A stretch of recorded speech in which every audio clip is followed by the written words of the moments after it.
6 of our Get Your Goals annual challenge. This month, we're focusing on contribution. Contribution, how we make the world a better place, how we impact the world outside of us. All the other areas of the life framework, physical, mental, emotional, spiritual, financial, relationships, impact to other people, but financial, communication, confidence, those are all primarily about us. And the area of contribution, which is our 9th area of a life framework that I've used for decades, it's all about the example we set. Things that are important to us. How do we want to make a difference, leave a legacy in the world around us? And so today our topic is connecting with a cause. How do we go about connecting with a cause?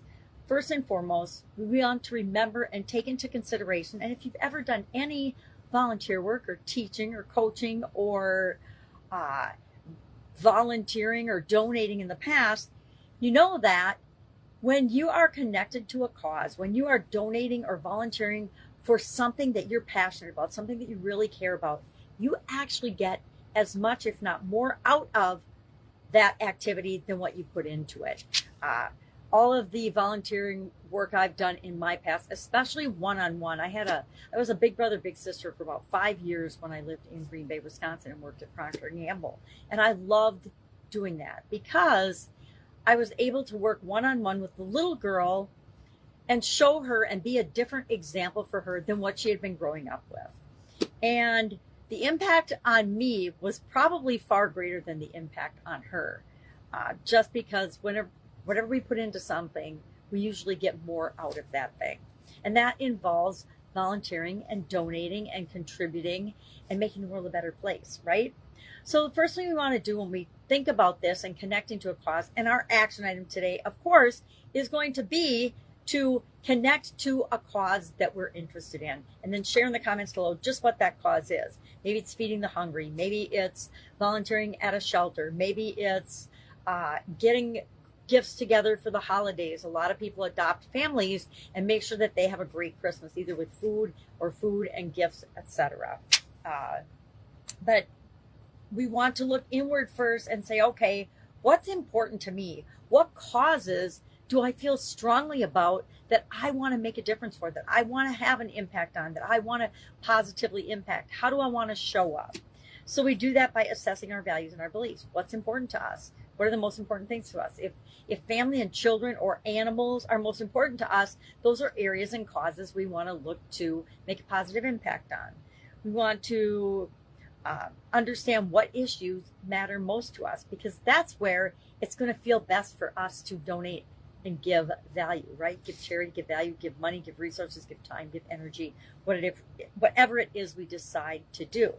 And then once we research some causes and some organizations, because we don't want to just throw our money or throw our actions after something.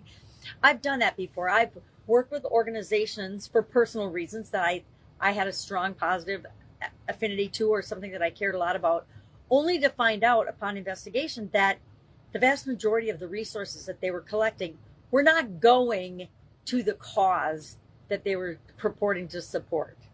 The bigger the organization, the more often that happens. And it's very disheartening and sad, but it's why we want to do our research into the different causes and organizations that we choose to donate to, we choose to participate in, so that we know that their spending actually matches our values and beliefs about how it should be spent.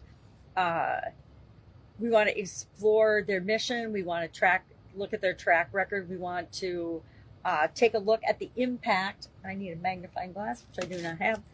The impact to make sure that it aligns with our own personal goals and values. Like I said, I volunteered for one of the biggest charities and the biggest medical organizations on the planet, only to find out that the vast majority of the resources that were supposed to go to curing a particular ailment absolutely positively didn't, because it wasn't in that organization's best interest for there to be a cure, which was very disheartening and sad to me. I'm this month for the challenge, or not for the challenge, but for the challenge through the SOAP framework, which we're just finishing up, that we just finished up yesterday. I was looking at doing more hands-on personal volunteering in different areas. That's the area that I want to improve my giving or my contribution in. And I like it because it is hands-on. It has the most profound impact on me personally. It's different for each and every one of us. Some people just want to write a check each month or give, tithe 10% to their church, and that's good enough for them. But we're each different. Donations are support from afar. You don't have to be hands-on. And then, sometimes it doesn't work. If you want to help with disaster relief, very few people can actually travel to that area and physically help. But a lot of people can give a little bit of money to help that situation. We want to network with causes and communities that are important to us, because part of making a more profound difference is when we join forces together and we join with like-minded people to make a bigger difference. We want to create our action plan. We want to implement that plan. We want to make sure that we stay informed and updated on what's going on with the different situation or the cause that we're a part of. And then we also want to be aware of, just like in our regular lives and our jobs and our careers, burnout and fatigue can impact us. The same is true of donating and giving. Whether you're charging for your time or not, you can still get burnt out. So our action item again, share one cause that you are going to investigate, look into, see if it's for you or not today. That's it. That's our action item for today. Any questions, hit me up. You can direct message me here. Otherwise, you can get me at jammergrandma@gmail.com is my Voxer handle. And since I'm traveling, that's probably the best way to reach me.